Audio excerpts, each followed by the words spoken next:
भगवान सुखदेव जी का नियम क्या था? कोई उनके संग्रह परिग्रह तो है नहीं। ये 5 घरों से भिक्षा लेते थे बस। परमहंस है ना। और द्वार पर जाकर भी ये नहीं कहते कि मुझे भिक्षा दो।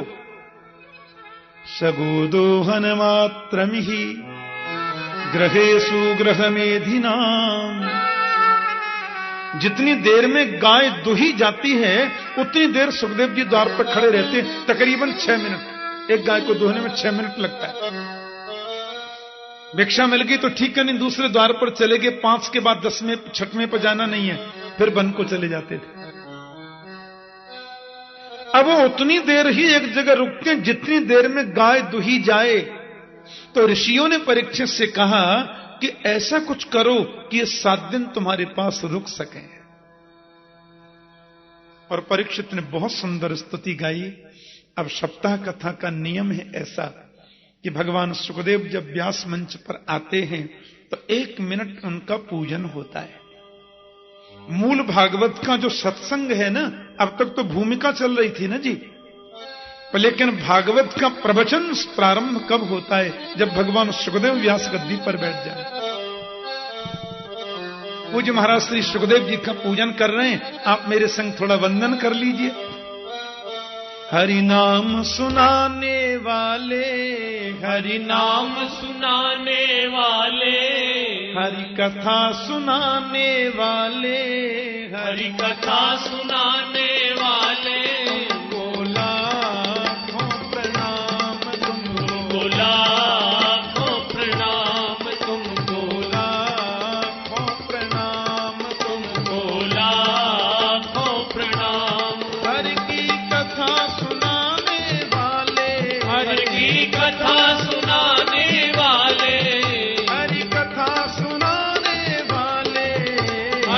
कथा सुनाने वाले, बोला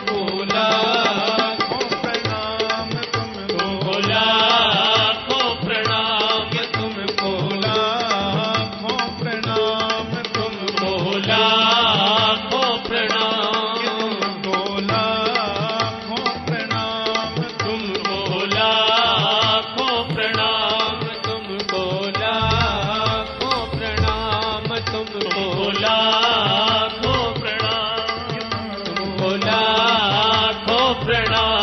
तुमको लाखों प्रणाम तुमको। हम भूल रहे थे वन में, बल खो बैठे थे तन में। हम भूल रहे थे वन में, बल खो बैठे थे तन में। हम भूल रहे थे वन में, बल खो बैठे थे तन में। हम भूल रहे थे वन में, खो बैठे थे तन में। ओ राह बताने वाले, ओ राह बताने वाले, ओ राह बताने वाले, ओ राह बताने वाले, तुमको लाखों प्रणाम तुमको, लाखों प्रणाम तुमको, लाखों प्रणाम तुमको।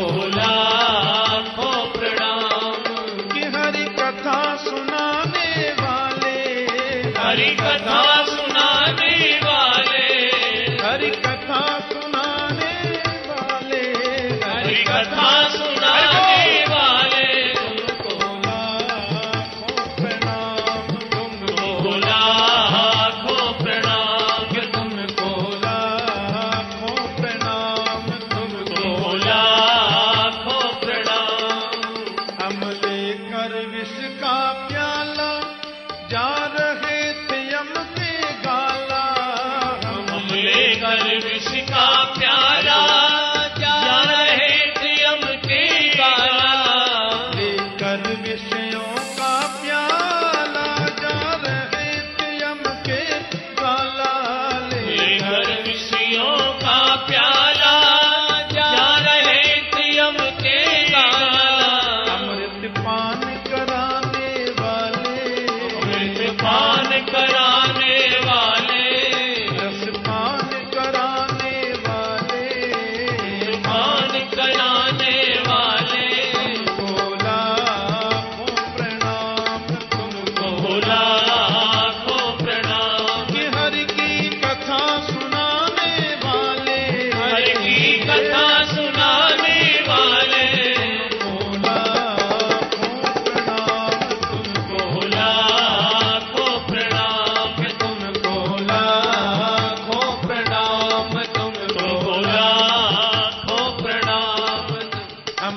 अहो अद्य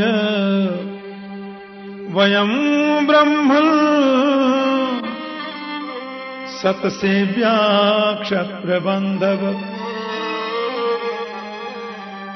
कृपया तिथिरूपेण भवद्भिस्तीर्थका कृता।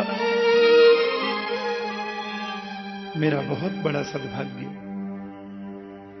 मैं किन शब्दों में आपकी महिमा का बखान करूं। आज मेरा कुल पवित्र हो गया, आज मेरा जीवन धन्य हो गया भगवान, जो आप पधारे।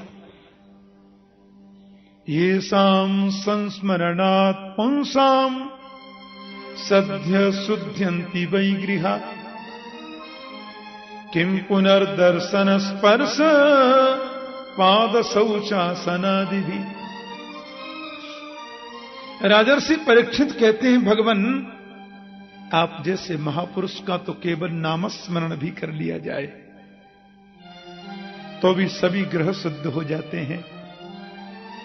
फिर किम पुनर्दर्शन स्पर्श पाद शौचासनादि भी, चरण स्पर्श और दर्शन करने का अवसर मिले, इससे बड़ा सद्भाग्य और क्या है भगवान। मेरा बहुत बड़ा भाग्य है। जितने ऋषि लोग बैठे सबने मेरुदंड सीधा कर लिया और मन में सोच रहे, अरे परीक्षित तुम्हारी वजह से इस महापुरुष के मुख से हमको भी कथा सुनने को मिलेगी। राजा ने कहा, आप जैसे महापुरुषों का तो समय बड़ा मूल्यवान होता है। मैं व्यर्थ की क्रियाकलापों में, औपचारिकताओं में उसको जाया नहीं करना चाहता, इसलिए भगवान सिर्फ ये बता दीजिए, अतः पृच्छामि संसिद्धिं योगिनां परमं गुरुं पुरुषस्य ह्यत् कार्यं म्रियमाणस्य सर्वथा। जिसको 7 दिन में मर जाना है उसकी मुक्ति का उपाय क्या है।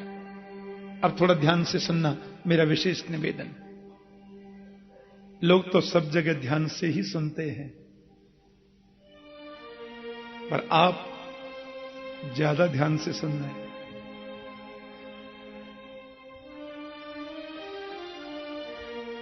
मैं बाहर भी कहा करता हूं कई बार कि हमारे वृंदावन जैसे श्रोता कहीं नहीं है। इतनी निष्ठा और इतनी श्रद्धा से सुनते हैं, इच्छा होती है बस सुनाते ही रहें। भगवान सुखदेव से कहते हैं कि जल्दी मरने वाले की मुक्ति का उपाय बताएं, और सुखदेव जी बहुत प्रसन्न हो गए। कहते हैं सुखदेव जी के मन में इतनी प्रसन्नता हुई परीक्षित के प्रश्न को सुनकर के कि उन्होंने भगवान की स्तुति भी नहीं गाई। नहीं तो नियम है ना, कथा शुरू करते हैं तो पहले स्तुति गाते हैं, 2-4 मिनट कीर्तन कराते हैं, फिर थोड़ा मशीन गर्म होती है, फिर कथा शुरू होती है? लेकिन यहां परीक्षित ने प्रश्न किया कि जल्दी मरने वाले की मुक्ति का उपाय क्या है। भगवान सुखदेव को यह प्रश्न ही इतना अच्छा लगा कि उन्होंने न तो भगवान की स्तुति गाई, न भगवान का कीर्तन किया और कथा शुरू। ऐसा कभी नहीं होता। भागवत में कई बार बड़ी विचित्र बात हो गई है। भगवान सुखदेव ने आंखें खोली, ऋषियों की मंडली को देखा, सामने बैठे परीक्षित को देखा और तुरंत बोलना शुरू कर दिया। बरीयानेस ते प्रश्न कृतो लोकहितो नपः आत्मवित सम्मत पुंसां श्रोतव्यादिषु यप्परः। भगवान सुखदेव कहते हैं, राजन ये प्रश्न आपने अपने लिए नहीं किया, ये तो पूरे समाज के लिए किया है, पूरे संसार के कल्याण के लिए किया है। कृतो लोकहितो नपः, लोकहित के लिए किया है। और अच्छा प्रश्न है। पर मेरा निवेदन तो सिर्फ इतना है महाराज कि सभी को 7 दिन में ही मरना है। 8वां दिन तो बन के आता नहीं है। लेकिन ऋषियों से सुना है कि सतयुग में लोग 1 लाख वर्षों तक जीते थे। हाँ, सतयुग में 1 लाख वर्ष से पहले कोई मरता नहीं था। 1 लाख वर्ष तो जीना ही जीना है। और सतयुग के बाद में जब त्रेता युग आया तो 1 जीरो हट गया। त्रेता युग में लोगों की उम्र 10,000 वर्ष की रह गई। त्रेता के बाद जब द्वापर आया तो 1 जीरो और हट गया। द्वापर में लोगों की उम्र 1000 वर्ष की रह गई। और द्वापर के बाद जब कलयुग आया तो 1 जीरो और हट गया। कलयुग में लोगों की उम्र केवल 100 वर्ष की रह गई। सतम जीवेम शरद। पर मुझे लगता है कि महाकलयुग आएगा तो 1 जीरो और कम हो जाएगा क्या? हां, क्योंकि 3 वर्ष के बच्चों को चश्मा लगे मैंने देखा है। ये कलयुग नहीं तो क्या है। 16, 17, 18 वर्ष के बच्चों के बालों को सफेद होते मैंने देखा है। और 22 वर्ष का युवा, 22 वर्ष का बच्चा डायबिटीज पेशेंट,